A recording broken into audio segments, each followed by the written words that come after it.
11월 4일 화요일 매일 묵상을 시작하도록 하겠습니다. 오늘의 본문 말씀은 에스라 4장 1절에서 10절까지의 말씀입니다.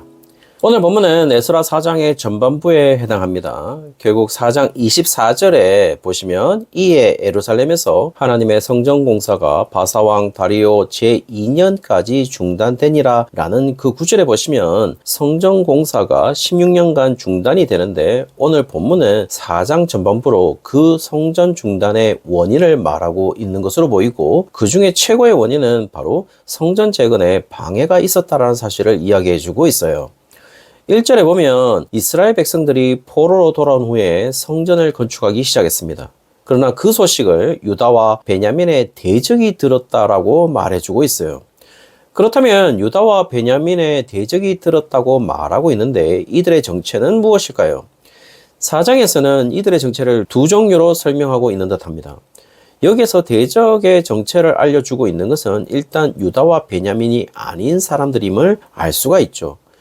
그렇다면 지금의 배경도 이스라엘 12지파를 다 이야기하는 것이 아니라 남유다의 지파인 유다와 베냐민의 반대편을 이야기하는 것을 보면 북이스라엘은 유다와 베냐민에 포함시킬 수 없기 때문에 북이스라엘을 대적으로 두고 있는 것으로 보이고 그 북이스라엘의 대표로서 새롭게 구성된 사마리아로 볼 수도 있을 듯합니다. 그 근거는 그 정체에 대해서 2절에서 정확하게 설명하는데요.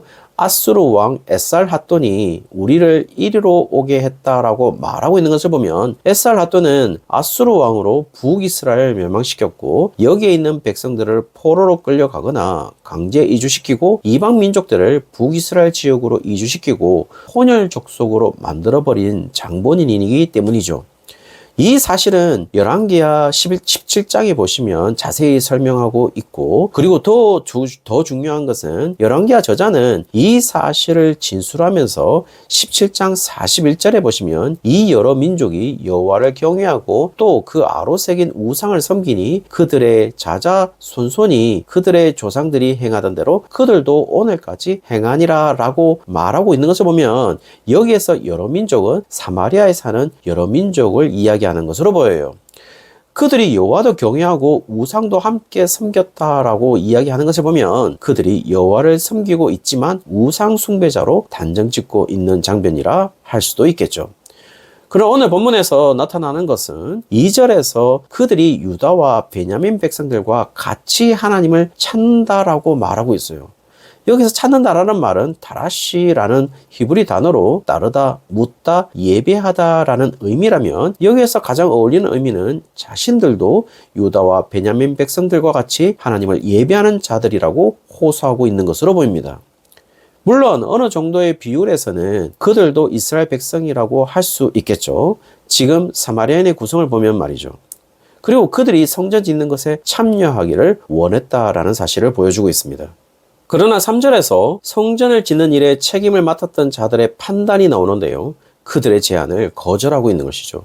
너희는 우리와 상관이 없다라고 말하고 있어요. 그러나 더 직역적인 표현은 너희는 우리가 아니다라는 것이었어요. 그러나 우리나라 성경은 영어 성경의 번역과 가까운데요. ESV 같은 경우에 You have nothing to do with us 라고 번역을 하면 너희는 우리와 상관이 없다라는 표현을 하고 있는 것으로 보입니다. 그러나 영어 번역을 수고로 해석하지 말고 그대로 직역하면 당신과 우리가 공유된 것이 아무것도 없다라는 것으로 말할 수 있겠죠. 그러나 지금 사마리아 입장에서는 그들은 같은 하나님을 섬기고 있으니 함께 짓자고 말하지만 이것을 지금 거절하고 있는 것이죠. 성전을 짓는 일에 책임을 맡은 자들이 3절 하반절에 홀로라는 단어를 사용해서 히브리어 야하드라는 단어를 사용했는데요. 한 단위의 백성으로 한 마음의 백성으로 성전 공사를 감당할 것을 이야기해 주고 있습니다. 그러므로 사마리아 백성들은 이 단위로 들어올 수 없다라는 것을 말하고 있는 것이겠죠.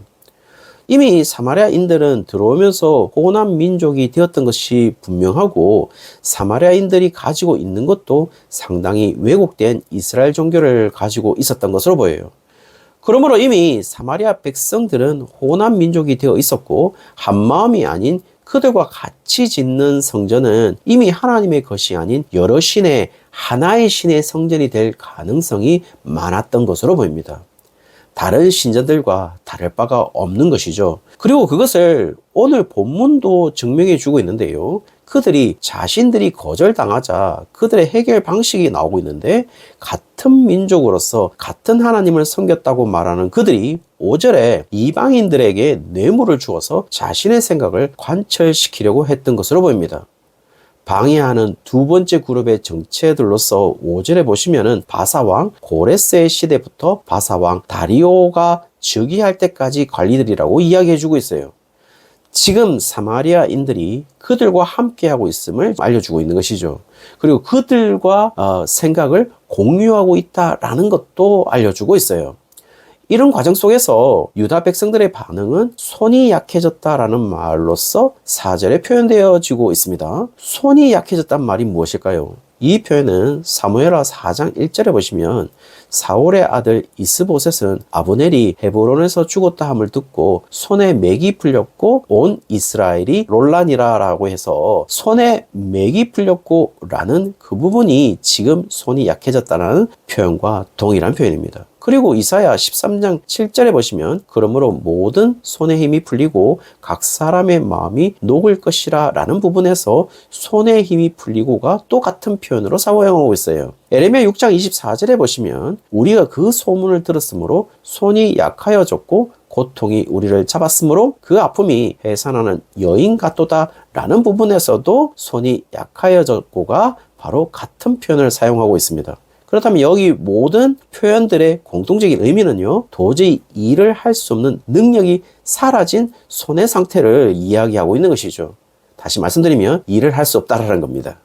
이런 일들에 대한 예를 두 가지로 들고 있는데요. 첫 번째로 아수에로 왕이 즉위했을 때인데, 그때는 기원전 486년에서 465년 사이의 일인데요. 성전 짓는 것의 방해가 아닌 성벽 짓는 것에 대한 방해였습니다. 에스라서 저자는 이와 같은 방해가 성전 공사가 멈춰진 시기보다 40년에서 50년 후에 있었던 그때 유다의 대적자들이 글을 올려 유다와 예루살렘 주민을 고발했다고 이야기해주고 있죠. 그래서 유사한 방해가 있었다라는 사실을 이야기해주고 있습니다.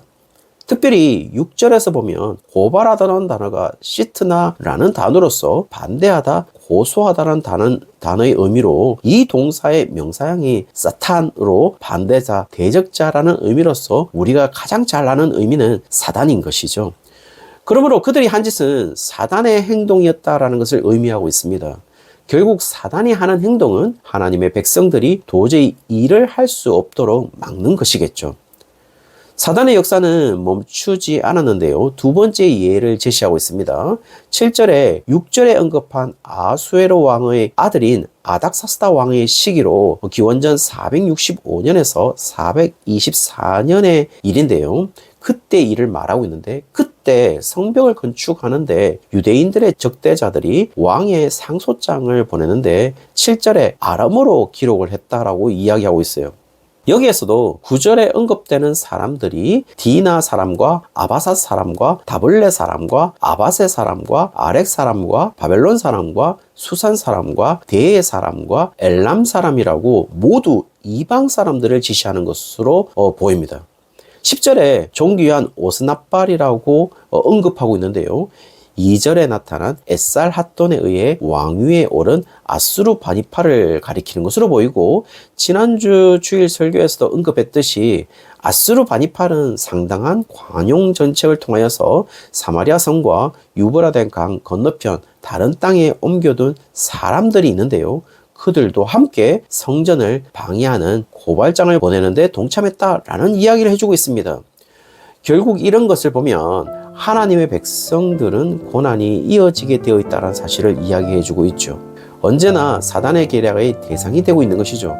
그러므로 우리는 속지 말아야 하는 것이죠. 그러나 하나님의 백성들이라는 사람들이 그것을 인내하면서 준비하고 있는 것이 아니라, 이들은 학개서 1장 4절에 보시면 이 성전이 황폐하거늘 너희가 이때에 판벽한 집에 거주하는 것이 옳으냐라는 그 구절을 보시면 성전이 멈춰진 16년 동안 성전은 이렇게 되어 있는데 그들은 이런 상황을 전혀 인식하지 못한 채 성전 짓기를 포기하고 오히려 자신들이 판벽한 집을 짓고 있었다는 것을 의미해 주고 있죠. 지붕을 백향목 판자로 덮은 아주 고급스러운 집에서 살았다는 것을 말해주고 있어요. 다시 말하면 하나님의 백성이라는 자들이 상황을 하나님의 눈으로 파악하지 못하고 자신들의 상황만을 보고 살았다라는 것을 지금 말해주고 있는 것이죠. 사랑하는 성도님들, 그들의 상황은 하나님과의 관계를 말하는 성전이나 성벽만 포기하면 그들은 잘 살 수 있는 여건들이 있었던 것으로 보입니다. 그러나 그들의 손은요, 아무것도 할 수 없는 그런 손에 지나지 않은 것으로 표현해주고 있어요. 지금 여러분의 손은 어떤 상태에 있죠? 과연 우리의 손은 완벽한 집을 짓고 있나요? 아니면 성전을 재건하고 있나요? 혹시 여전히 성전을 짓는 데는 여러 가지 방해 때문에 손이 약해져서 가장 먼저 지어야 하는 성전을 뒤로 하고 완벽한 집만 짓고 있지는 않은가요? 우리는 사단의 자녀가 아닙니다. 사단에게 쏘을 수도 없어요. 다시 한번 우리가 하나님의 자녀이고 백성이라는 사실을 잊지 않고 하나님이 우리에게 주신 손이 약하지 않음을 기억하고 오늘도 우리의 삶에 하나님과 임재하는 성전과 같은 삶을 살아내는 우리 모든 성도님들 되시기를 주의 이름으로 축원합니다.